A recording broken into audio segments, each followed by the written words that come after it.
Hallelujah. Minsan papurihin natin ng malakas ang Panginoon. Praise. Bago ko dumako sa akin, patotoo about sa crusade, nais ko munang ibahagi sa inyo ang ginagawa sa akin ng Panginoon sa aking buhay. Na hindi naman lingid sa inyong kaalaman na ako'y nakaranas ng sakit at karamdaman na yung sa Bato Sakdo. Na dumating ang time na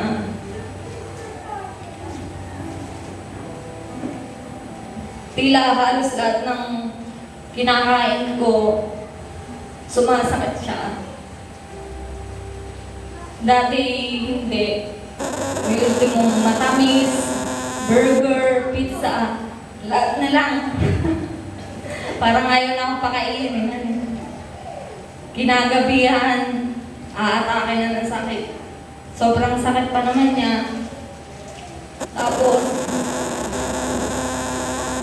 tila na yun, sa isang linggo, halos gabi-gabi. Pagkatapos, dumadala ako sa Panginoon, namamalakot ako sa ano namin. Gaganto-ganto ako, in Jesus' name, in Jesus' name. Tapos, nagpapasalamat ko sa Panginoon na napagtatagumpayan ko yun, na hindi ako nadadala sa ER, sa kabila ng napakaraming beses. Subalit, kapag sinasabi ko na in Jesus' name, ngayon, nawawala na siya, natutulog na ako. Tapos, sabi ko, Panginoon,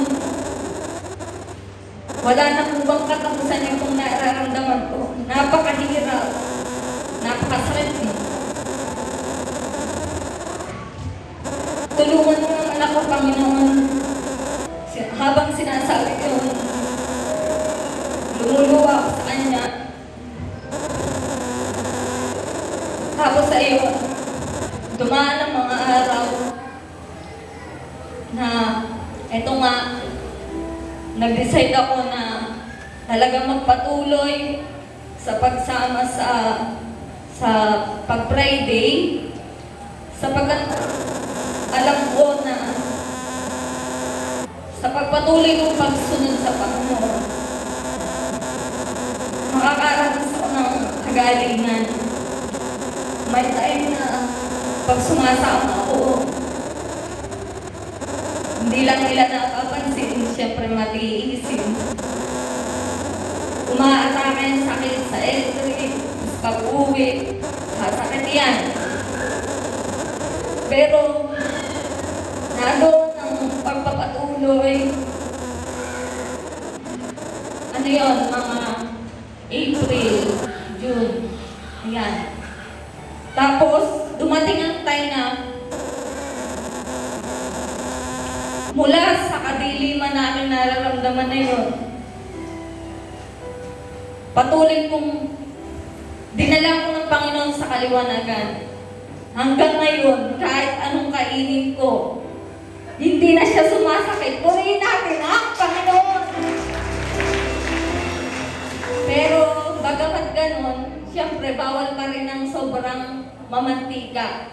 Ang pinagpapasalamat ko lang sa Panginoon, na wala yung ganong pakiramdam na nagpapahirap sa akin, na sa lahat ng aming kinakain, talagang sumasakit siya. Pero ngayon, kahit kumain ako ng burger, pizza, hindi na siya sumasakit. Kaya purihin natin ang Panginoon. Hallelujah!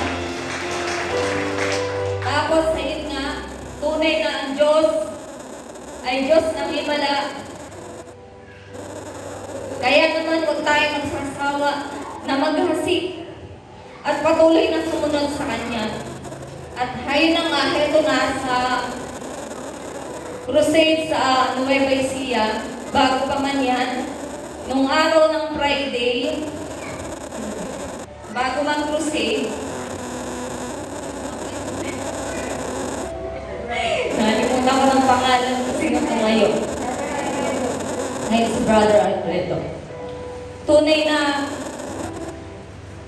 naranasan presensya niya sa araw na iyon, na alam ko naman na ramdam niyo rin yung presensya, napakalakas.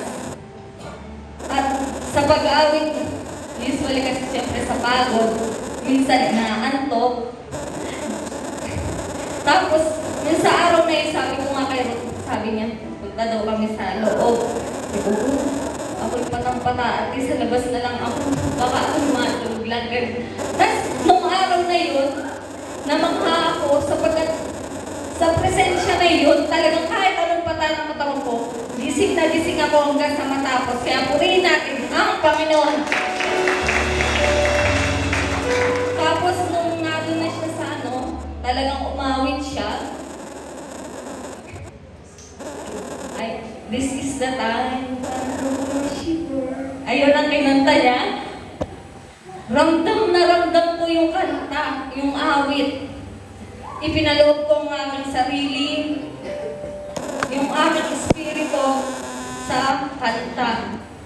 Bawat patak ng lyrics, talagang ramdam na ramdam siya. Kaya hindi ko naiwasang lumuluwa noong oras na iyon. Ganun po pala kapag sumasamba tayo sa Panginoon, sumasamba tayo sa Espiritu at katotohanan, na doon yung napakasarap sa pakiramdam na hindi lang basta-basta tayo kumakanta at nakatayo. Kung hindi tayo ay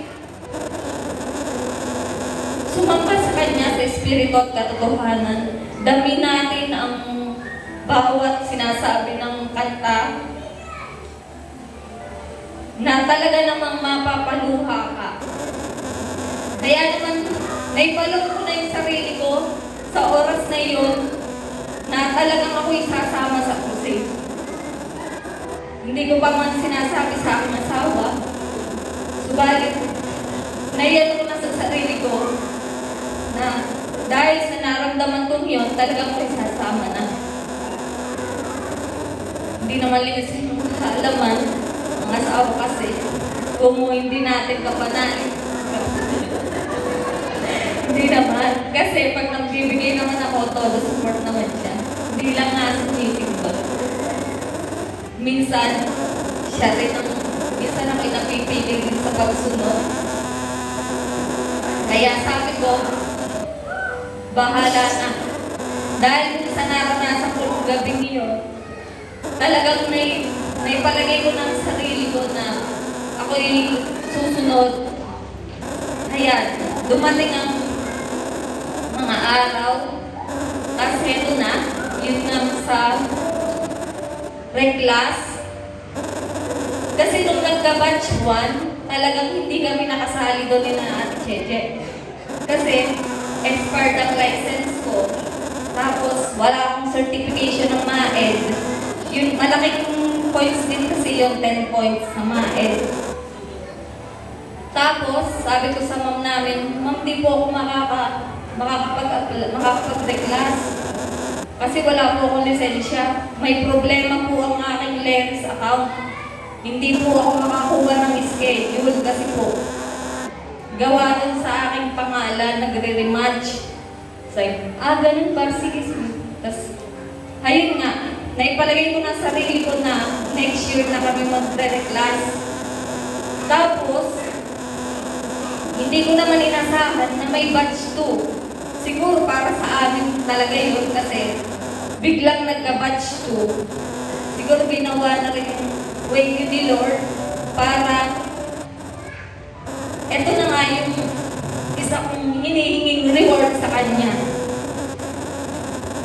Tapos ayun, ang preparation ko is 2 hapon. 2 hapon lang. Samantalang sa iba, 1 linggo, sa akin, 2 hapon lang, hindi 2 araw. Siyempre, nagpapasalamat ako sa Panginoon dahil meron akong kapatid, si Sister Rose Ann, na talagang napaka-supportive na ate. Sapagkat siguro kung wala rin siya, talagang hindi ako makakahabol. Kaya sabi ko, binigay din siya ni Lord sa akin para makahabol. Kasi kung bago pa lang, hindi ko rin alam yung mga ganun. Yung mga endpoy, anong paglalagay doon. Tapos ayun, panayan text sa akin, ano si sir? Mag-ano ka ba? Mag-repaarte ka ba na reclass? Sabi ko, ate, 2 days na lang. Wala akong PRC. May problema ang aking leris. Parang imposible. Tapos, di ba ako nakakahingi ng certification? Ay, 2 days na lang. Ay, paano kung may pasa sa akin ng 3 days? Hindi umabot. Sayang ang 10 points. Tapos, ang pinanghawakan kong salita, yung narinig ko nung Biyernes, talagang pinanghawakan ko siya. At yung salitang yun, it is already done, and it is in our hands. Purihin natin ang Panginoon. Kung paano ang kagalingan, ang promotion, ay nasa aking kamay. Purihin natin ang Panginoon. Kaya bagamat ganun, hindi ako napanghinahan ng loob. Kasi nauna na ang salita ng Panginoon. At yun ang pinangawakan ko. Sabi ko nga, nakaw. Sabi ng ate ko, ganito gawin mo, kumuha ka ng PRC, Webes yun, Webes. Ay Biyernes ang pasahan, Biyernes ang crusade. Nagkarambol-rambol na, bandami na. Sabi ko, napupo, ano ba yan? Sabi ko, sabay-sabay ang gasto, sabay-sabay ang lakad. Hindi ko pa alam kung anong kalalabasan kasi nga may problema ang leris ko. Hindi ko alam kung kakahabol ako. Sabi ng ate ko, puntahan mo muna yan sa PRC. Basta iganda natin lahat ng documents. Tapos, ay di pag umabot, tsaka ako kumuha ng certification, sabi sa akin. Nung una, sabi sa akin yung prof namin sa MAED, 3.5 daw. Bamahal naman, sabi ganun. Tapos, sabi ko, baka naman po pwede, certification lang. Hindi na po kasamang DOR, katunayan lang na may units. Sabi ganun sir. Hindi siya nagre-reply, tapos tinatawagan ko. Ayun, hanggang sa iba talagang kumilos si Lord. Wala pang isang araw na ibigay sa akin ng certification sa halaga 250 pesos. Purihin natin ang Panginoon. Ayun, nagka-certification ako. Humabol yun. Tapos sabi ko talagang way talaga ni Lord na makaabot ako sa promotion. Lumakad kami ng Huwebes ng aking mga co-teacher sa Moraita, sa Sampaloc, Manila. Tapos, pinaayos ko ang aking leris at nagbayad kami. Tapos dun sa leris account ko, approve na. Naka-renew na ako, kaya umabot din siya. Kaya minsan purihin natin ang Panginoon. Kaya ako nagpapasalamat sa Panginoon na nagbibigay ng kalakasan sa buhay ng bawat isa sa atin. Kasi kung iisipin mo, sunod-sunod ang mga ginagawa, sunod-sunod yung pag-alis namin, tapos crusade, from Maynila, babalik na naman, Nueva Ecija naman. Talagang Diyos ang nagbibigay ng kalakasan. Tapos, nung pagpunta namin ng PRC, nakita ko sa jeep ay, hindi naman siya rainbow, pero salita. Covenant. Tapos, hindi ko pa alam nun kung anong ibig sabihin nun. Nung Biyernes ng umaga, naalala ko, hindi ako papasok pero pumunta ako ng school para magpaperma ng mga docs. Pagbangon ko, pagtingin ko sa bintana namin, nang bumungad sa akin isang rainbow. Kaya doon ko naisip yung nabasa ko nung sa jeep nung umalis kami. Talagang covenant ang tipan ng Diyos sa buhay ng bawat isa sa atin. Kaya naman, tunay ng Diyos ang nagtagumpay sa buhay ng bawat isa sa atin. Purihin natin ang Panginoon. Kaya ngayon, kung kami umalis ni Ate Cheche sa Biyernes ng umaga, diretso pa notaryo, tapos punta ng sub-office, inayos ang dapat ayusin, at nakaabot kami. Talagang yung pag-aayos na yan, talaga palang nakakagutom. Ilang gabi kaming gutom, late kumain dahil doon, at sobrang stressful. Kaya naman tunay na nakakagalak na talagang nagtagumpay ako sa pagsama na yan sa lugar ng Nueva Ecija. Kung paano ito ang kaluluwa, ang tibok ng puso ng ating Panginoon. Kaya naman, sa lahat ng ito, ibinabalik ko ang kapurihan at pasasalamat sa ating Panginoon. Minsan pa, purihin natin ang Panginoon.